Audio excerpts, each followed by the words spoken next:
का नहीं है। आपस के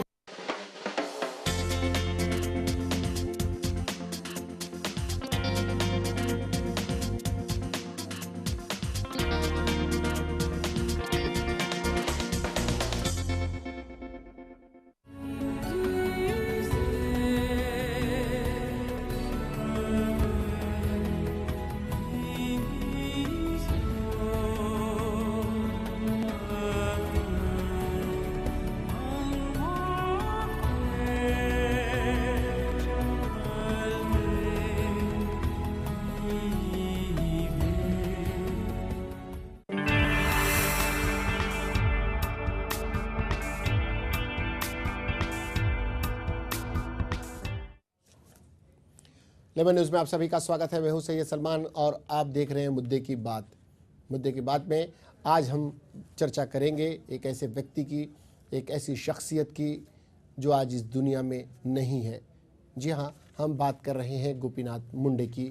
गोपीनाथ मुंडे महाराष्ट्र की वो शख्सियत जिसने अपनी अलग छाप छोड़ी, जिसने अपनी राजनीति को एक तरफ रखा, अपने रिश्तों को एक तरफ रखा और बहुत कुछ महाराष्ट्र के लिए दिया। महाराष्ट्र को बहुत कुछ देना बाकी था। ऐसे में वे काल का ग्रास बन गए। जिस तरह की भी खबरें आई, जिस तरह से भी खबरें चली, सब कुछ आपको पता है। लेकिन हम चर्चा कुछ इस तरह से भी करेंगे, गोपीनाथ मुंडे से जुड़े कुछ प्रसंग हम बताने की कोशिश करेंगे, कुछ उनके संपर्क में रहे हुए लोगों की भी बातें करेंगे। हम बात करेंगे गोपीनाथ मुंडे की।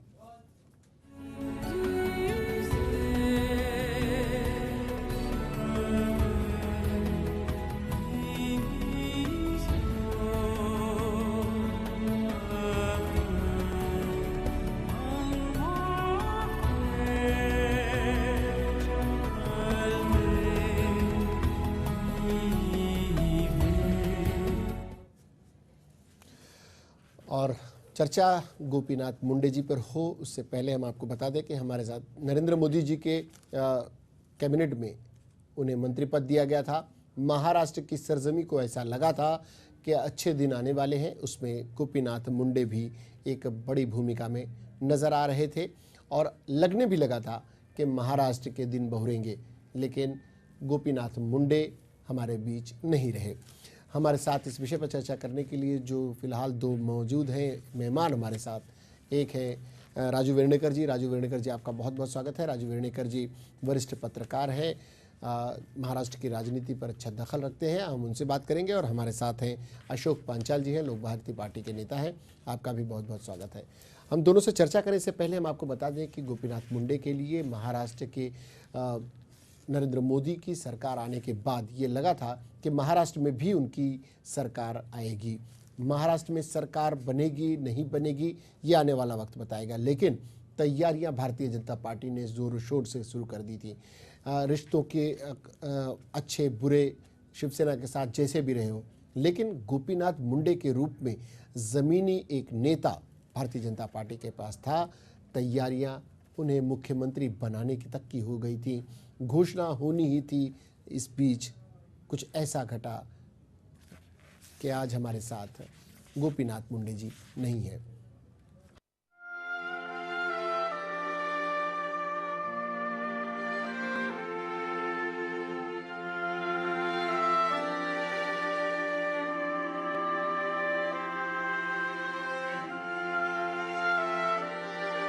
गोपीनाथ मुंडे यानी महाराष्ट्र बीजेपी का सबसे बड़ा नाम, अब ये कद्दावर नेता खामोश हो चुका है। महाराष्ट्र बीजेपी में इस कद्दावर नेता को एक बड़े नाम के तौर पर जाना जाता था, लेकिन अब यह नेता हमारे बीच नहीं रहा। सड़क हादसे में गोपीनाथ मुंडे की मौत के बाद महाराष्ट्र बीजेपी अब अपने आप को अकेला तो महसूस करेगी ही, लेकिन सवाल ये है कि क्या इस कद्दावर नेता के जाने के बाद बीजेपी में इस बड़े नाम की पूर्ति की जा सकेगी।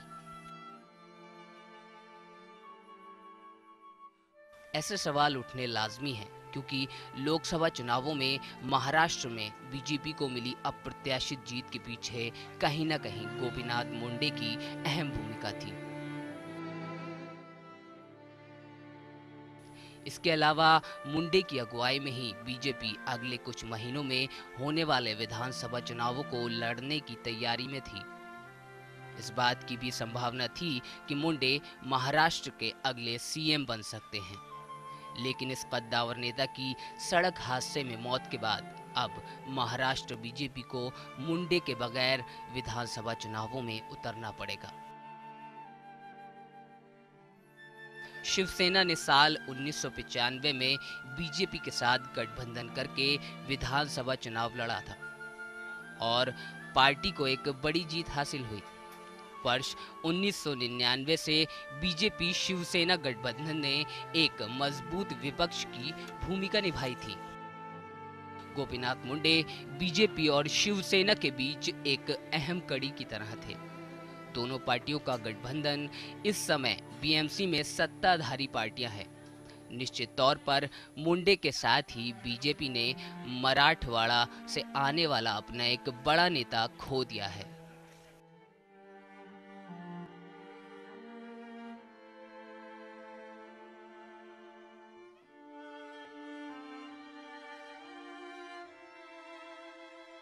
मुंडे की मौत के बाद जाहिर तौर पर बीजेपी ने एक बड़ा नाम तो खो दिया है। साथ ही मुंडे की मौत के बाद महाराष्ट्र की राजनीति में भी इस बड़े नाम की कमी हमेशा खलेगी।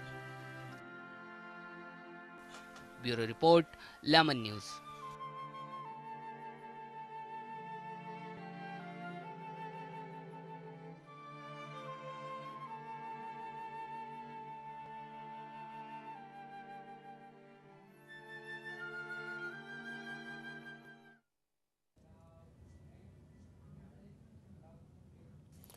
सही कहा कि गोपीनाथ मुंडे के रूप में महाराष्ट्र ने एक ऐसा नेता खो दिया है जो जमीन तक जुड़ा हुआ था, जिसकी जड़ें जमीन पे थी, कार्यकर्ताओं की उसके पास एक अपनी अलग फौज थी। भारतीय जनता पार्टी के डेडिकेटेड कार्यकर्ता अपने आप में देखा करते थे गोपीनाथ मुंडे को। गोपीनाथ मुंडे के रूप में सचमुच में भारतीय जनता पार्टी ने एक ऐसा नेता खो दिया है जो आम लोगों में भी लोकप्रिय था।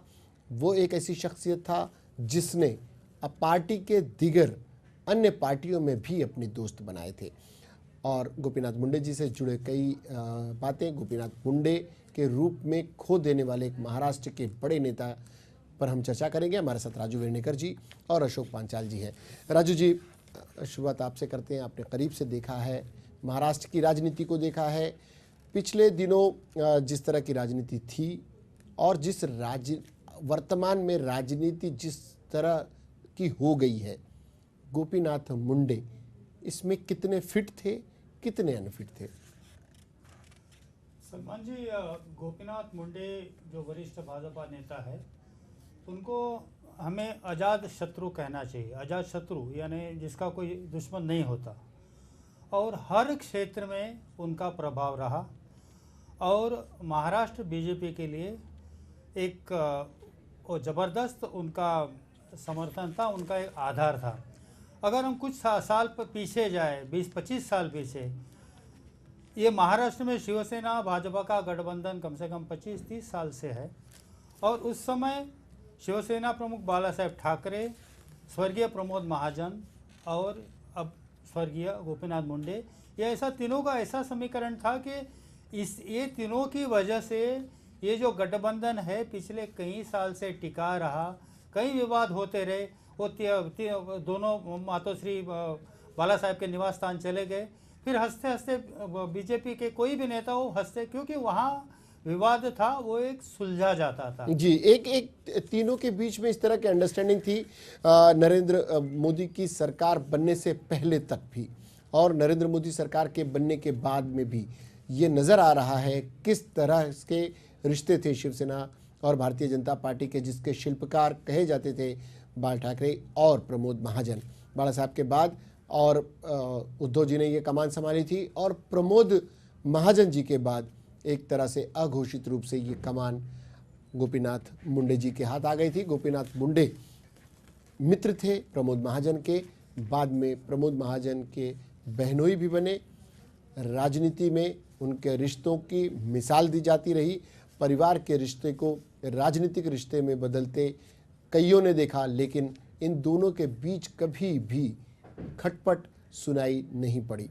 गोपीनाथ मुंडे जमीन के नेता थे और जमीन से जुड़े रहना उन्हें पसंद था। जमीन के कार्यकर्ताओं को, जमीन से जुड़े हुए नेताओं को प्रोत्साहित करना उनकी खासियत थी और इसीलिए शायद जमीन से जुड़ा हर भारतीय जनता पार्टी का कार्यकर्ता गोपीनाथ मुंडे से अपना नाम जोड़ने पर गौरव और उसे गौरवान्वित महसूस करता था।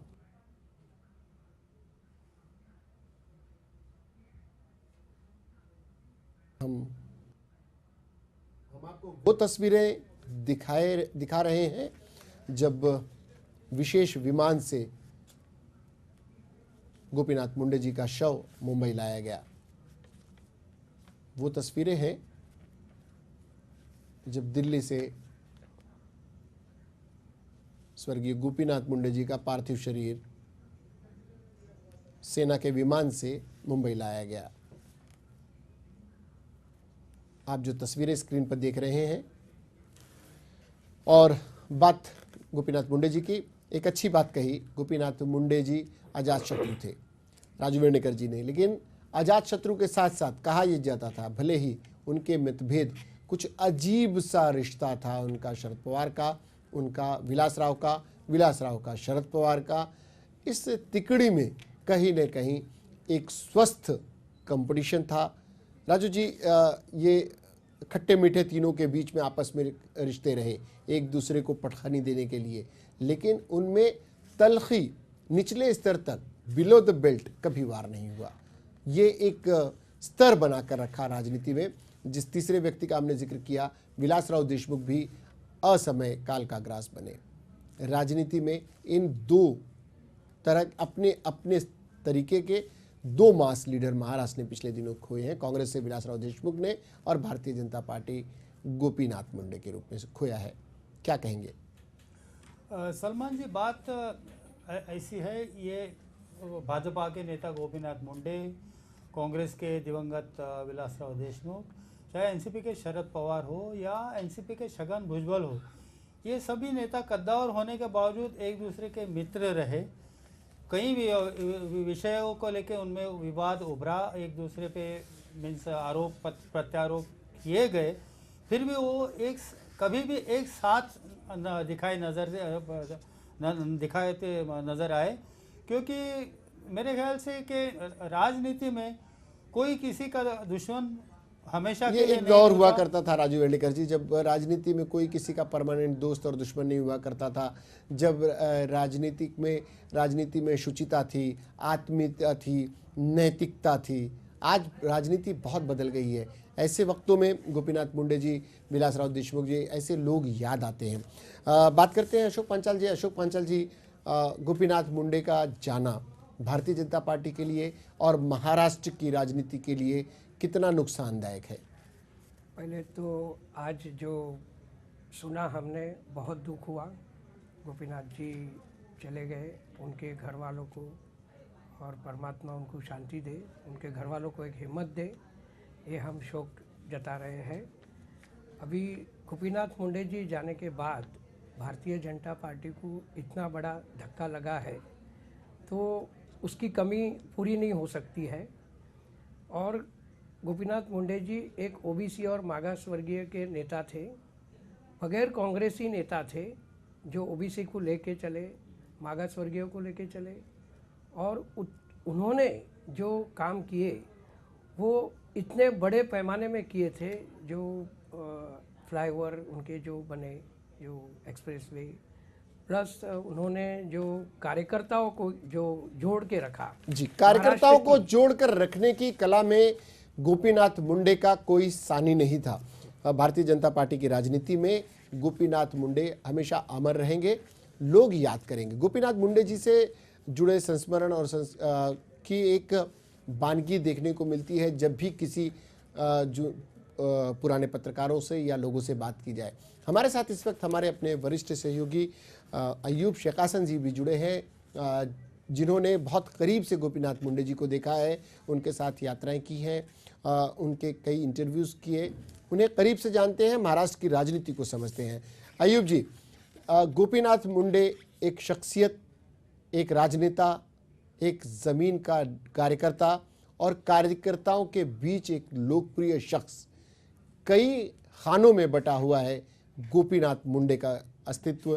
क्या कहेंगे आप? जी सलमान जी, देखिए जहां तक गोपीनाथ मुंडे जी की बात है, जब वो सत्ता में थे, सत्ता से बाहर थे, सभी समाज के लोग जब भी उनके पास जाते थे तो कोई भी ऐसा एक व्यक्ति हमने नहीं देखा था आज तक कि वो उनसे मिलके आने के बाद किसी भी किस्म से नाराज दिखाई देता था। क्योंकि गोपीनाथ मुंडे जी में एक जो शख्सियत थी उनकी, जो सामने वाला व्यक्ति वो किस समाज का है, कौन से जाति का है, उसको कितनी तरजीह देनी है, वो सारे मापदंड जो थे वो गोपीनाथ मुंडे जी के भीतर थे।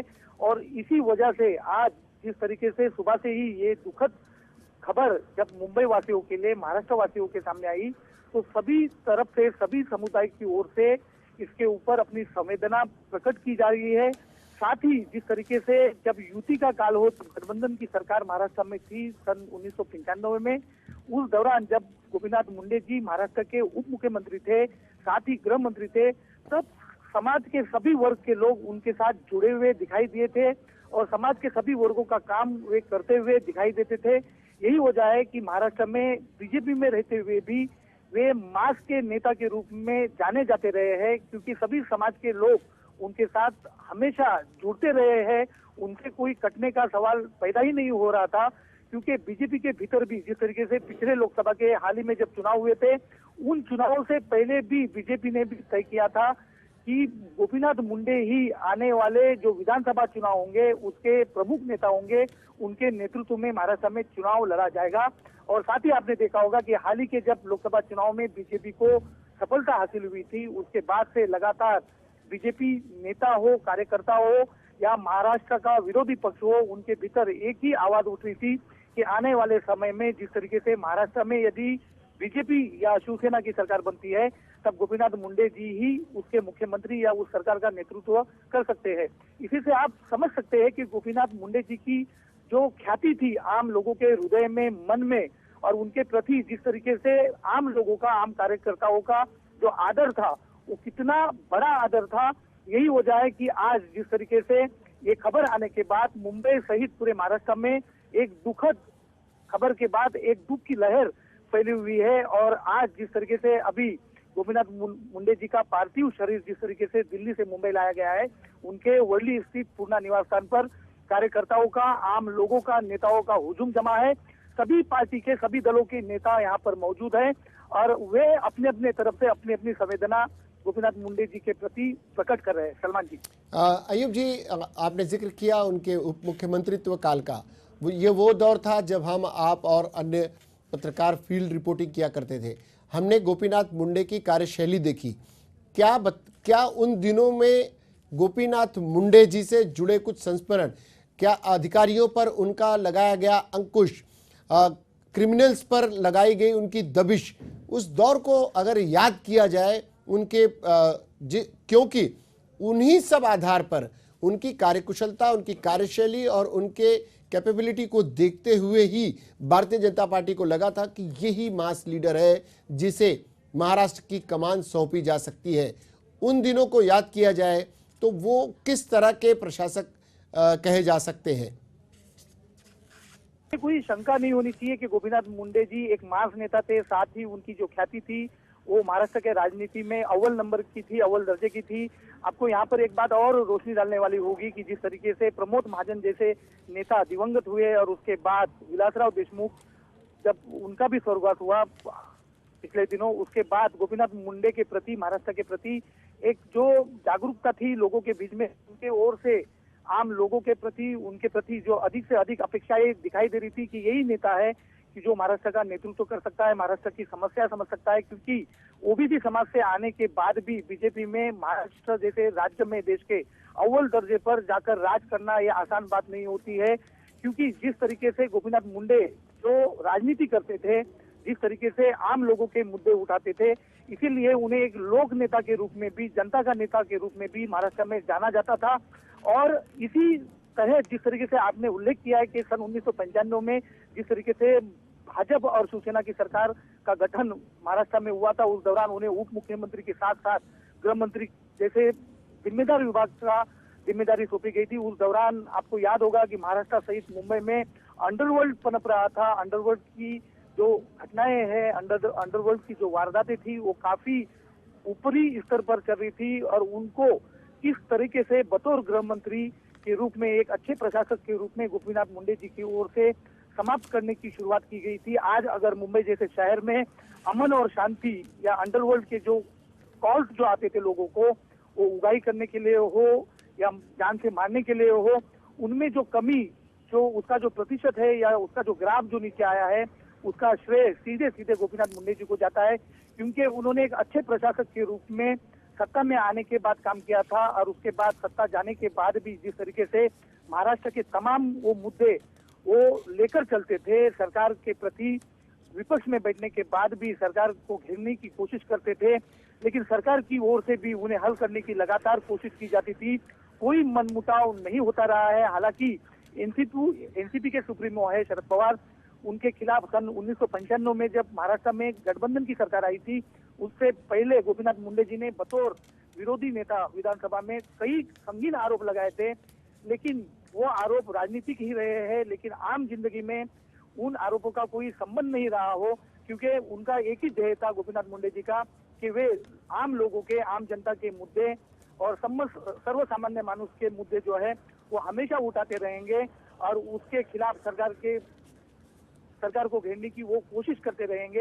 यही ख्याति जो है या यही जो स्टाइल थी गोपीनाथ मुंडे जी की, यही वजह है कि महाराष्ट्र भर में उन्हें मास नेता के रूप में, यानी गर्दी जमा करने वाला नेता के रूप में जाना जाता रहा है। और बीजेपी भी जो है इन लोकसभा के चुनाव के बाद भी गोपीनाथ मुंडे के प्रति काफी अपेक्षाएं रख रही थी कि आने वाले 5 महीने के बाद जब महाराष्ट्र में विधानसभा के चुनाव होंगे, उसके बाद यदि बीजेपी को अधिक सफलता मिलती है गठबंधन की राजनीति में, तब उसकी कमान मुंडे जी को सौंपी जा सकती थी। लेकिन आज जिस तरीके से उनकी दुर्घटना में निधन हुआ है, उसके बाद उन तमाम अपेक्षाओं पर पानी फेरा गया है और गोपीनाथ मुंडे जी दिवंगत हो चुके हैं। अयूब जी ने उनकी एक अलग छवि भी बताई कि किस तरह से वो लोगों में भी लोकप्रिय थे, समाज में लोकप्रिय थे, सभी पंथ, धर्म, संप्रदाय और भाषा भाषियों को साथ ले चलने की कला में भी माहिर थे। अयूब जी, आपका हमारे साथ जुड़ने के लिए और मुंडे जी की इस शख्सियत पर प्रकाश डालने के लिए आपका बहुत बहुत शुक्रिया। जैसा कि हमने बताया, अयूब शेखासन जी के नज़रिए से भी देखा जाए, महाराष्ट्र के राजनेताओं की नज़र से देखा जाए, हमारे साथ बैठे हुए मेहमानों के नज़रिए से देखा जाए, तो सही कहा अयूब जी ने कि महाराष्ट्र की राजनीति में पिछले दिनों जनाधार वाले नेताओं में विलासराव देशमुख के बाद जिन लोगों पर उम्मीदें टिकी हुई थी, शरद पवार साहब से बहुत है, लेकिन शरद पवार साहब की अपनी उम्र की सीमाएं भी आड़े आ रही हैं और गठबंधन के दौर में कहीं ना कहीं एक दूसरे का साथ लेना और छोड़ना ये मजबूरी बन गई है। लेकिन इस वक्त जो लोगों के बीच लोकप्रियता के शिखर पर था, वो एक ही व्यक्ति था, गोपीनाथ मुंडे, जिसके कार्यकर्ताओं की, अपने संबंधों की फौज महाराष्ट्र के कोने कोने तक थी और ऐसे व्यक्ति का जाना महाराष्ट्र के लिए सचमुच दुखदाई है। राजू जी, ये एक छवि बन गई थी गोपीनाथ मुंडे जी की कि वो प्रमोद महाजन जी के साये में बड़े हुए। प्रमोद महाजन जी चूँकि केंद्र की राजनीति कर रहे थे, महाराष्ट्र की राजनीति गोपीनाथ मुंडे जी कर रहे थे। शिवसेना भारतीय जनता पार्टी के गठबंधन को बनाए बचाए रखना भी उनकी जिम्मेदारी हुआ करती थी और साथ ही भारतीय जनता पार्टी के कार्यक्रमों को जन जन तक ले जाने का काम भी वो किया करते थे। साथ ही भारतीय जनता पार्टी की वो एक ऐसी शख्सियत थे जो दूसरे भी समुदाय से उनकी नज़दीकियाँ रहीं, उन्हें अपने करीब लाने का उन्होंने प्रयास किया। भारतीय जनता पार्टी का वो एकमात्र ऐसा चेहरा रहे जिन्होंने सभी को जोड़ने की कोशिश की। क्या भारतीय जनता पार्टी को गोपीनाथ मुंडे के जाने के बाद उनकी इस प्रक्रिया पर थोड़ा सा अंकुश लगेगा, विराम लग जाएगा, एक थोड़ा सा ब्रेक ज़रूर लगेगा? क्या कहना चाहेंगे आप? इस हादसे से ब्रेक तो जरूर लगेगा, मगर हम ये नहीं कह सकते कि विराम लग जाएगा। दुख तो है, मगर जैसे गाड़ी चलती है, हर कारोबार चलता रहता है, वैसे शो मस्ट गो ऑन। वैसे गोपीनाथ मुंडे का इनका निधन ये बहुत बड़ा लॉस है, मगर उन्हीं के साथ बीजेपी का अभी फिलहाल जो अन्य नेता है वो धीमे धीमे अगर आगे बढ़ते हैं। और सबसे बड़ी बात, आज से 20-25 साल जैसे शिवसेना बीजेपी दोनों में जो रिश्ता रहा, दोनों में जो समीकरण रहे, उसी समीकरण से दोनों पक्ष आज भी आगे बढ़ते हैं। तो आगामी चुनाव में भाजपा शिवसेना ये कामयाब होना ये कोई नई बात नहीं है, वो तो ज़रूर। बस सिर्फ बात ये है कि एक ऐसा समय आया था कि गोपीनाथ मुंडे जैसा कद्दावर नेता के हाथ इस राज्य की कमान सौंपी जाए, क्योंकि सबसे एक मास नेता होने के बाद एक कृषि प्रधान देश है, कृषि प्रधान राज्य है, किसानों की समस्या और कई लोगों की, आम जनता की समस्या, हर चीज़ से गोपीनाथ मुंडे जी अवगत थे जी। तो आगे ये जमीन के नेता थे, कुल हाँ। मिलाकर ये जमीन के नेता थे, हवाई नेता नहीं थे। जन जन तक इनकी पहुंच थी। भारतीय जनता पार्टी के संगठन का उनकी कार्यकुशलता थी कि वो जमीन के हर कार्यकर्ता से जुड़े हुए थे और हर कार्यकर्ता चाहता था कि वो गोपीनाथ मुंडे से जुड़ा हुआ महसूस करे। बात गोपीनाथ मुंडे की आती है। अशोक पांचाल जी, गोपीनाथ मुंडे के रूप में महाराष्ट्र ने एक नेता तो खोया ही है। मराठवाड़ा और पूरे महाराष्ट्र के लिए उनके योगदान को नकारा नहीं जा सकता। आने वाले दिनों में भारतीय जनता पार्टी राजनीति कहीं रुकती नहीं, ऐसे बहुत से नेताओं की फौज हर पार्टी ने तैयार कर रखी है, लेकिन गोपीनाथ मुंडे की कमी तो खलना स्वाभाविक है। क्या कहेंगे ऐसे में जब उनके जाने से ओबीसी समाज का, आपने देखा होगा ओबीसी समाज की जब भी बात आती थी, उन्होंने छगन भुजबल के नेतृत्व को भी स्वीकार करने की दिलेरी दिखाई थी कि चलिए आप नेतृत्व कीजिए, हम आपके साथ आते हैं ओबीसी की लड़ाई को। तो इस तरह का भी उनके में एक गुण था कि किसी के नेतृत्व को स्वीकार करना भी, जबकि खुद भी ज़मीन से जुड़े हुए हैं। ऐसी स्थिति आने पर गोपीनाथ मुंडे को आप किस रूप में देखते हैं? गोपीनाथ मुंडे जी ने जो अभी भारतीय जनता पार्टी के लिए जो 2014 का लोकसभा चुनाव जो था, उसके अंदर उन्होंने ओबीसी और मागास वर्गीयों के लिए जो काम किए थे, उनको साथ में लेकर जो उन्होंने ये लोकसभा चुनाव में अपनी ताकत बनाई थी पूरे महाराष्ट्र में, तो वो उनका फ़ायदा अभी लोगों को हुआ। बीजेपी का, भारतीय जनता पार्टी का जो ब्राह्मणी चेहरा था, उनको हटाकर उन्होंने ओबीसी और मागास वर्गीयों को आगे लाकर जो बीजेपी को सक्सेस दिलाई, उसके लिए तो पूरे भी भारतीय जनता पार्टी को उनके बारे में तो बोलने की ज़रूरत भी नहीं है कि गोपीनाथ मुंडे जी ने जो क्या किया है। और आज गोपीनाथ मुंडे नहीं होने के बाद उनको क्या उनका नुकसान होगा वो उनको भी अब पता है। तो जो चेहरा उन्होंने लाया था ओबीसी और मागास वर्गीयों के लिए, तो उनकी लड़त जो थी, तो आज ओबीसी समाज और मागास वर्गीय समाज जो है उनको सबसे ज़्यादा दुख हुआ रहेगा कि जो चेहरा हमारे साथ में हमें लेके, ओबीसी समाज को लेके जो हमें आगे बढ़ा रहा था, तो आज उनको सबसे ज़्यादा दुख होगा। तो उसके लिए मैं यही मुंडे जी के बारे में यही कहना चाहूँगा। जी, राजू जी, आप किस रूप में लेते हैं उनके भविष्य को देखते हुए? किस तरफ महाराष्ट्र को ऐसे नेताओं की ज़रूरत थी? जन जन में लोकप्रिय नेताओं की कहीं ना कहीं कमी आ गई है। अब हवाई नेताओं का भी बहुत दौर है। बयार में आपने देखा, मोदी की बयार में, मोदी की लहर में, मोदी की आंधी में, मोदी की सुनामी में, आप जिस भी संज्ञा, सर्वनाम और विशेषण से नवाज दें, कई ऐसे नेता भी दिल्ली तक का सफ़र तय कर चुके हैं। नरेंद्र मोदी के साथ कई ऐसे लोग भी पहुंच गए हैं जो अनजान थे, ज़मीन के थे, लेकिन गोपीनाथ मुंडे जैसी उनमें लोकप्रियता नहीं थी। क्या आपको लगता है कि वैसे नेताओं की फौज तैयार हो पाएगी आने वाले दिनों में?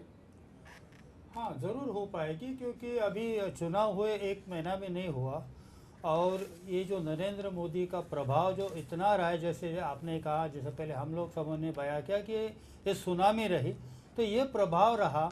और महाराष्ट्र में एक तरफ कांग्रेस एनसीपी और एक तरफ शिवसेना बीजेपी, जैसे मैंने शुरुआत में ही कहा कि ये दोनों आज भी अपने फॉर्मूले पे चले, एक दूसरे के साथ लेके चले कि इतना अच्छा माहौल शिवसेना बीजेपी के लिए नरेंद्र मोदी जी ने बनाया है, तो उसी रास्ते पे चलकर ये अपनी जो जड़ें हैं वो और मजबूत कर सकते हैं। गोपीनाथ जी का निधन ये बहुत बड़ी दुख की बात है, मगर उनके अलावा और भी कई नेता है, एकनाथ खड़से है और 95 1995 में जो शिवसेना बीजेपी मिनिस्ट्री में कई नेता थे, कई काम अच्छा कुछ काम कर चुके थे, वो अभी जैसे कि एक बैच तो चलो दिल्ली चले गए, जो बची हुई जो महाराष्ट्र में बची है वो थोड़ा बहुत उनको अगर चालना मिले तो वो बहुत अच्छा काम कर सकते हैं। और ये गठबंधन और ये इसी के साथ वो अपने कामयाबी के लेके आगे जरूर बढ़ सकते हैं। आगे जरूर बढ़ सकते हैं। उनके उस कार्यकाल को, जब वो उप मुख्यमंत्री थे और गृह विभाग भी उनके पास था, आप याद करें राजू वेर्णेकर जी, तो क्या महसूस करते हैं उस दौर के कार्यकाल को और अन्य कार्यकाल की तुलना की जाए बाकी लोगों के गृह मंत्रित्व की, क्या फर्क महसूस करते हैं आप?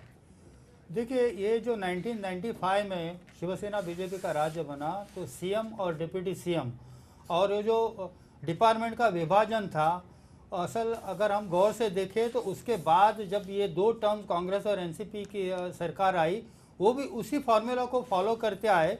फर्क इतना था कि कोऑर्डिनेशन उतना नहीं था।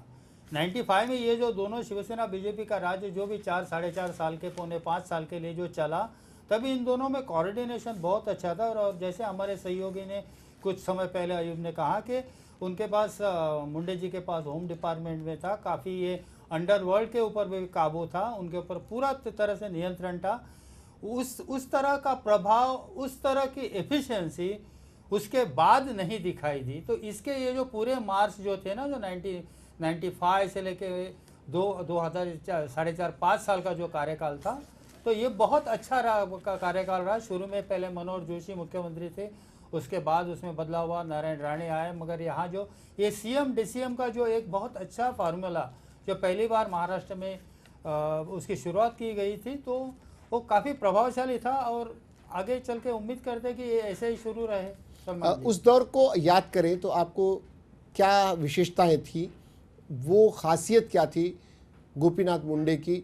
वो उप मुख्यमंत्री भी रहे, गृहमंत्री भी रहे, बाद के काल में वो ऑपोजिशन लीडर भी रहे, लोकसभा में उपनेता भी रहे, अब तो केंद्रीय मंत्री भी बन गए थे। उनकी उस कोई विशेष कार्यशैली आपको पसंद आती रही हो, आपको लगता रहा हो कि जी हाँ, गोपीनाथ मुंडे ये बाकी मामलों में इसलिए अलग है लोगों से? हाँ, जैसे हमने कहा कि वो मास लीडर तो है, सब लोग को एक साथ लेके चलते थे, अधिकारियों को भी एक साथ लेके, कहीं ऐसा मनमुटाव भी दिखाई नहीं दिया। जो उनका कार्यकाल में जो भी प्रशासन चला वो बहुत अच्छे ढंग से चला, या ज़्यादा से ज़्यादा यानी वो जो तबादले किए जाते हैं ये मेरा, वो वैसा भी नहीं दिखा। तो पूरा ट्रांसपेरेंट, पूरा पारदर्शी कारोबार था वो शिवसेना बीजेपी का, और खास करके गोपीनाथ मुंडे जी का। और उनका हर क्षेत्र में उन्हें दिलचस्पी रही, कोई छोटा से छोटा आंदोलन हो, चाहे किसी रास्ते किसानों का हो, ये पत्रकारों का भी हो, उनमें तुरंत वो उसकी इंक्वायरी करते थे, वो जानने की कोशिश करते थे, दिलचस्पी लेते थे, और ये उनकी इन्वॉल्वमेंट जो है वो हर विषय में रही। तो इसे ऐसे कभी हमने कभी दीवार नहीं देखी कि भाई यहाँ पे ये डीसीएम है और यहाँ ये प्रशासन है, यहाँ ये पत्रकार है, नहीं। वो हर बार सब घुल मिल के काम करते ही मुंडे जी को हमने देखा है, घुल मिलकर सभी का काम करते देखा है। पांचाल जी, आपको उनकी कार्यशैली की क्या अदा पसंद थी, जिसे लेकर कहा जाए कि गोपीनाथ मुंडे अन्य नेताओं से कुछ अलग थे? उनकी लीडरशिप में कार्यकर्ता उनके हुकुम को सर आंखों पर रखते थे। प्लस उन्होंने जो 55 ब्रिज का जो काम किया था वो भी एक सराहने लायक है, जो अपने चलिए हम मुंबई एक आपके पास लौटते हैं पांचाल साहब। हाँ, उस पूरे कार्यकाल में जो ब्रिजेस का काम था, उसमें बड़ा योगदान नितिन गडकरी का था। नितिन गडकरी और गोपीनाथ मुंडे के बीच में कहा जाता है कि एक रिश्तों में खटास थी, लेकिन दोनों भारतीय जनता पार्टी को बड़ा और लोकप्रिय बनाने का काम कर रहे थे। हम उन रिश्तों पर भी आते हैं। हमारे साथ राजू वेर्णेकर जी और पांचाल साहब बने हुए हैं। कहीं जाइएगा नहीं, एक छोटे से ब्रेक के बाद लौटते हैं। मुद्दे की बात अभी जारी है।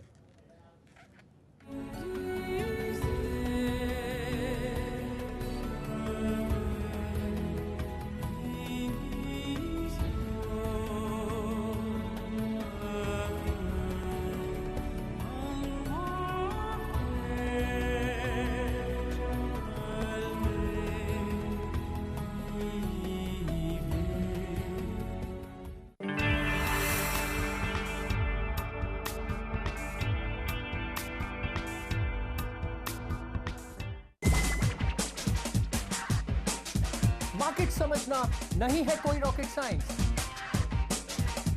लॉजिकल होते हैं इसके लोज और हाइज। जब अनलॉक होगा ये लॉजिक, तब फिर आपकी इन्वेस्टमेंट्स करेगी मैजिक। बाजार पर होगी बारीक नजर, हर इन्वेस्टर बनेगा सिकंदर जब देखेगा हमारे साथ लेमन्स स्मार्ट इन्वेस्टर।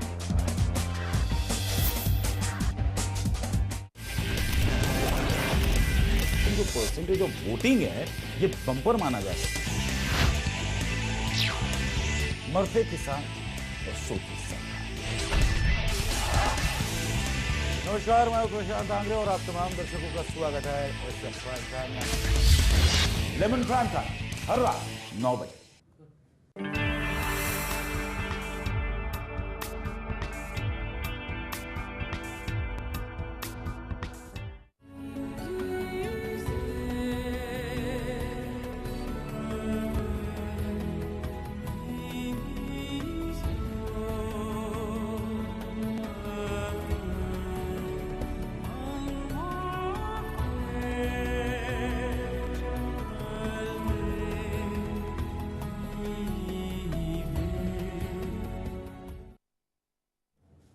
ब्रेक के बाद एक बार फिर आप सभी का स्वागत है। मुद्दे की बात पे हम चर्चा कर रहे हैं गोपीनाथ मुंडे के निधन के बाद की स्थितियों पर, गोपीनाथ मुंडे की शख्सियत पर, गोपीनाथ मुंडे के जाने से होने वाले नुकसानात की, महाराष्ट्र की, मराठवाड़ा की, भारतीय जनता पार्टी की और देश में की हम चर्चा कर रहे थे। पंचाल साहब हमें बता रहे थे कि उस कार्यकाल के दौरान किए गए कुछ कार्य जिसमें कहीं न कहीं गोपीनाथ मुंडे जी की झलक दिखाई पड़ती है। पंचाल साहब, आपको वो क्या अदा पसंद थी गोपीनाथ मुंडे की जो दुनिया से अलग लगती रही हो? गोपीनाथ मुंडे एक अलग शख्सियत आपको लगते रहे हो, एक राजनेता से भी अलग उनकी एक शख्सियत रही हो। महाराष्ट्र के ओबीसी के बड़े नेता गिनती में होते थे। ओबीसी के बड़े नेताओं में उनका एक अलग रुतबा था और मागास वर्गीय लोग के तो उन्होंने किया ही था। और उनकी जो छवि थी कार्यकर्ताओं के अंदर, वो इतनी बड़ी छवि थी कि उनकी जगह आज कोई ले नहीं पाएगा।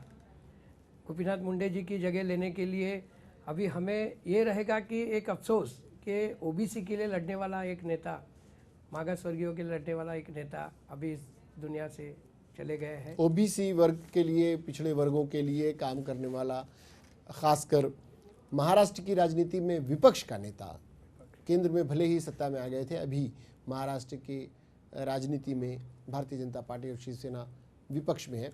एक कद्दावर नेता, जन जन का नेता हमारे बीच नहीं है और ये कमी वर्षों खलेगी। ओबीसी के लिए किए जाने वाले कामों को लेकर गोपीनाथ मुंडे की तरफ कितनी उम्मीदें लोग लगा कर रखे थे? राजू वेंडेकर जी। ओबीसी, देखिए, वो गोपीनाथ मुंडे जी ने ओबीसी के लिए काम किया, मगर कभी ऐसा नहीं जताया कि वो ओबीसी के लिए काम करे। उनका पहले से रूप जैसे छगन भुजबल जी वगैरह ने अपने आप को इस तरह से पेश भी किया कि हम ओबीसी के नेता हैं, वो लड़ाई भी लड़े, उस तरह की बातें भी उनके बयानों से झलकती रही। लेकिन गोपीनाथ मुंडे ने कभी क्लियर ये नहीं कहा कि मैं सिर्फ ओबीसी की राजनीति करूंगा। हाँ, ओबीसी की राजनीति करने वालों को सहयोग करने का आश्वासन उन्होंने दिया, लेकिन सिर्फ ओबीसी की राजनीति शायद उन्होंने नहीं की और यही उनकी लोकप्रियता का राज भी रहा। जी राजू जी। बिल्कुल, उन्होंने कभी ये लेबल लगने नहीं दिया कि मैं ओबीसी का नेता हूँ या ये किसी एक ही प्रदेश के लिए, ये कल मैं मराठवाड़ा के लिए ही काम करूँगा या उनके मुद्दे उठाऊँगा, ऐसे कभी उन्होंने किया नहीं।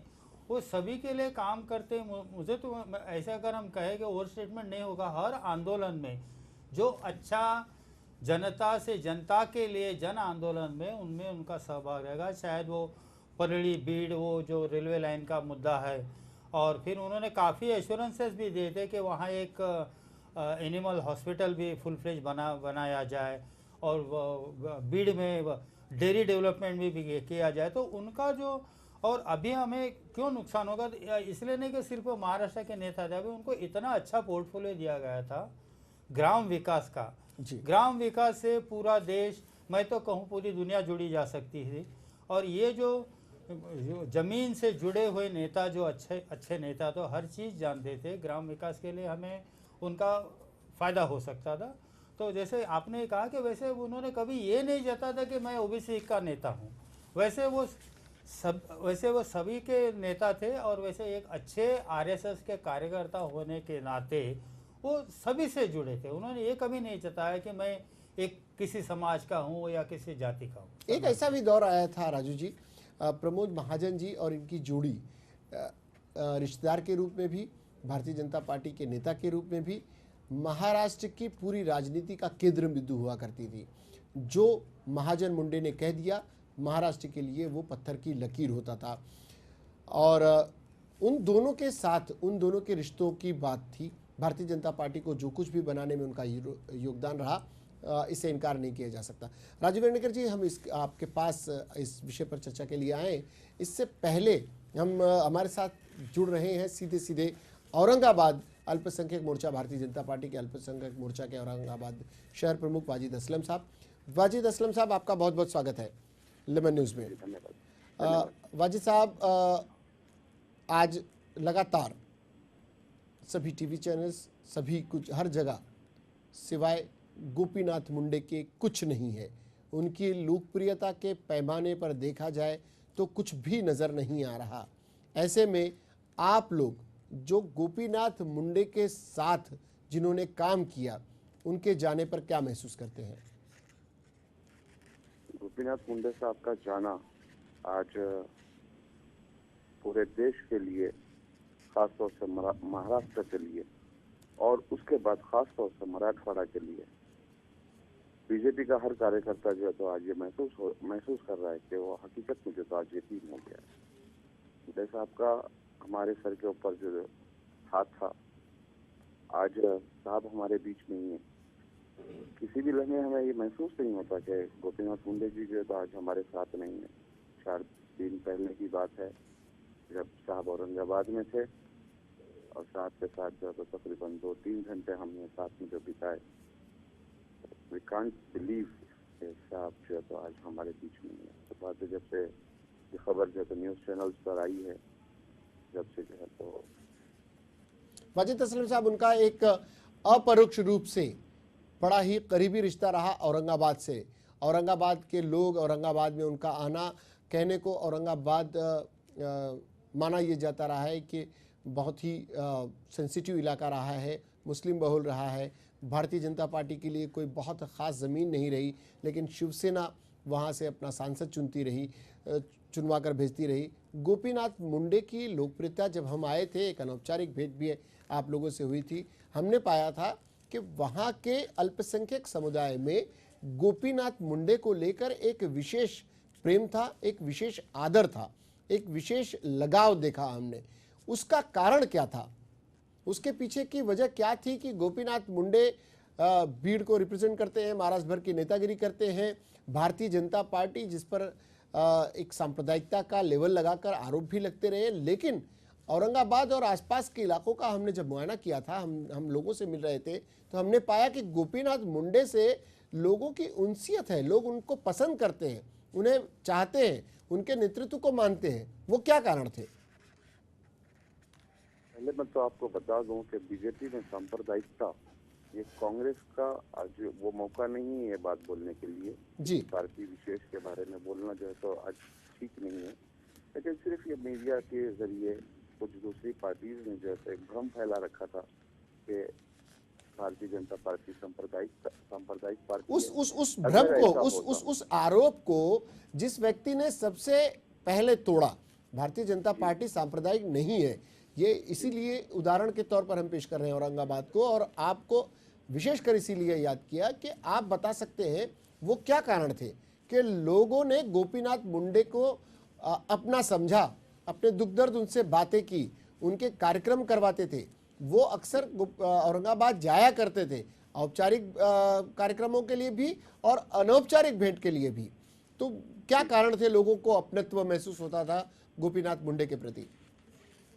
सलमान साहब, मैं आपको बताऊं, हम लोगों ने जो तो मुंडे साहब को अपना नेता नहीं माना था, मुंडे साहब ने हमें अपना समझा था।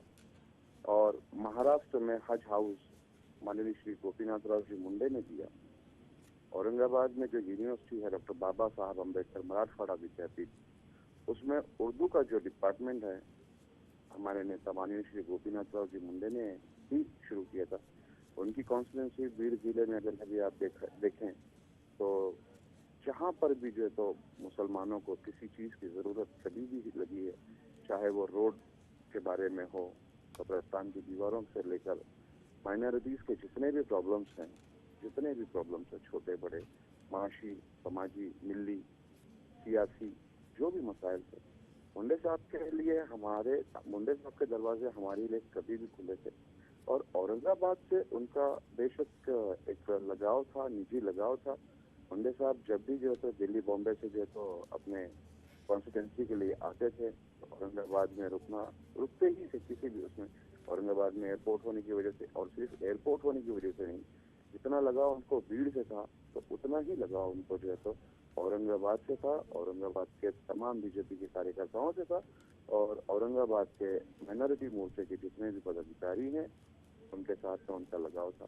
जी। और माइनॉरिटी मोर्चे, ये अल्पसंख्यक समाज के लिए जो साहब ने काम किया, जैसा मैंने आपको अभी थोड़ी देर पहले बताया कि हज हाउस महाराष्ट्र में जो तो मुंडे साहब की देन है। डॉक्टर बाबा साहब अम्बेडकर विद्यापीठ में जो तो उर्दू डिपार्टमेंट जो तो साहब ने चालू करवाया। इन तमाम चीज़ों को मद्देनजर रखते हुए हमें इन 6-7 सालों में कभी ऐसा लगा ही नहीं कि बीजेपी कोई सांप्रदायिक पार्टी है या उसके ऊपर लेबल है। हमें जो तो हमें हमारे घर की तरह ही लगा। जी, जब यानी एक आप लोगों को अपनत्व भरा माहौल गोपीनाथ मुंडे जी के रूप में आप लोगों को लगा, एक सरपरस्त के रूप में आप लोगों ने देखा, और राजनीतिक पार्टी का नेता नहीं बल्कि अपना रहनुमा मानकर आप लोगों ने उनके साथ काम किया, और सांप्रदायिकता की छवि को तोड़ने का काम उन्होंने किया कि सभी दलों, सभी पंथ, संप्रदाय और भाषाभाषियों को साथ लेने का एक चेहरा भारतीय जनता पार्टी का गोपीनाथ मुंडे के रूप में था। वो गोपीनाथ मुंडे आज चला गया, और जैसा कि वाजिद असलम साहब कह रहे थे कि गोपीनाथ मुंडे के जाने के साथ ही वो, उनके कार्यकर्ता, अल्पसंख्यक मोर्चा के लोग अपने आप को कहीं ना कहीं अनाथ और यतीम महसूस करते हैं। वाजिद असलम साहब, बहुत बहुत शुक्रिया आपका हमारे साथ जुड़ने के लिए, अपनी भावनाओं को हमारे साथ शेयर करने के लिए बहुत बहुत शुक्रिया आपका। ये थे वाजिद असलम, औरंगाबाद शहर प्रमुख, अल्पसंख्यक मोर्चा भारतीय जनता पार्टी के, जिन लोगों के गोपीनाथ मुंडे के साथ बड़े ही करीबी ताल्लुकात रहे, और गोपीनाथ मुंडे ही महाराष्ट्र का वो एकमात्र चेहरा था जो दूसरे समुदायों में भी उतना ही लोकप्रिय था। बात करते हैं हमारे साथ अब भी राजू वेर्णेकर जी और अशोक पांचाल साहब, लोक भारती पार्टी के। हम आपको दिखा रहे हैं सीधी तस्वीरें मुंबई की।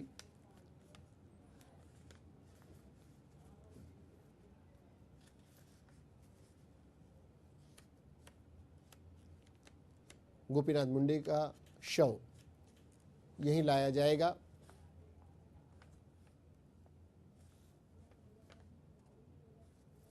भारतीय जनता पार्टी के तमाम कद्दावर नेता महाराष्ट्र के इस सपूत को यही श्रद्धांजलि देने के लिए आएंगे।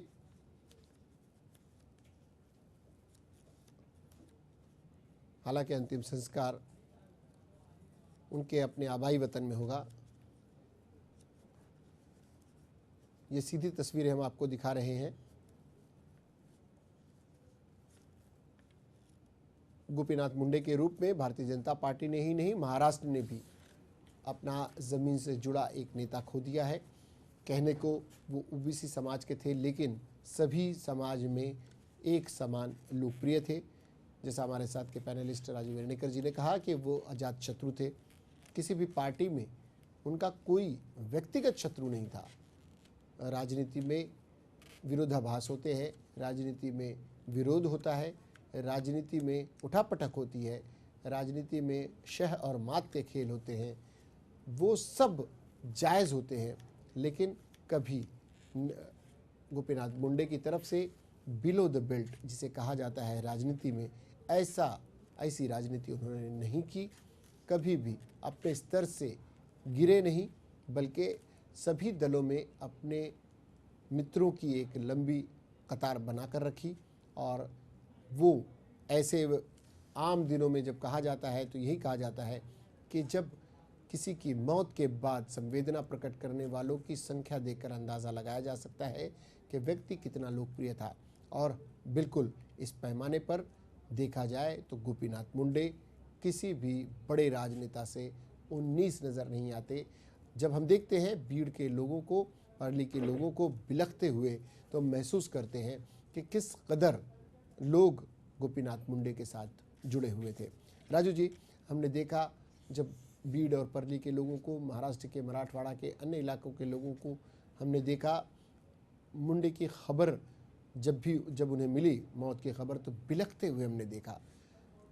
ये एक कनेक्शन आम जनता से गोपीनाथ मुंडे का ये दर्शाता है कि वो कितने लोकप्रिय थे। अब लोकप्रियता के पैमाने पर दूर दूर तक बीजेपी, कांग्रेस और एनसीपी में शरद पवार के बाद कोई नज़र आता है क्या आपको? देखिए, ऐसे इतने बड़े कद्दावर नेता आगे चलकर बनेंगे या नहीं, ये अभी कहना मुश्किल है। मगर जैसे गाड़ी चलती है, पहिए पे गाड़ी चलते, वैसे समाज काल चक्र आगे चलता है। शायद अभी बीजेपी में देवेंद्र फडणवीस जैसे या विनोद तावड़े रहे, कई यंगस्टर्स है, शायद आगे चल के उभर कर वो आएंगे। मगर ये जो शहर में बना जो तत्काल लॉस हुआ है, इसकी भरपाई कर पाना थोड़ा मुश्किल लग रहा है। मुश्किल है, बिल्कुल मुश्किल। अभी उस कद को गोपीनाथ मुंडे ने जिस कद को प्राप्त किया था राजनीति में रहते हुए, उस कद को प्राप्त कर पाना अभी भारतीय जनता पार्टी के लोगों के लिए टेढ़ी खीर साबित होगा।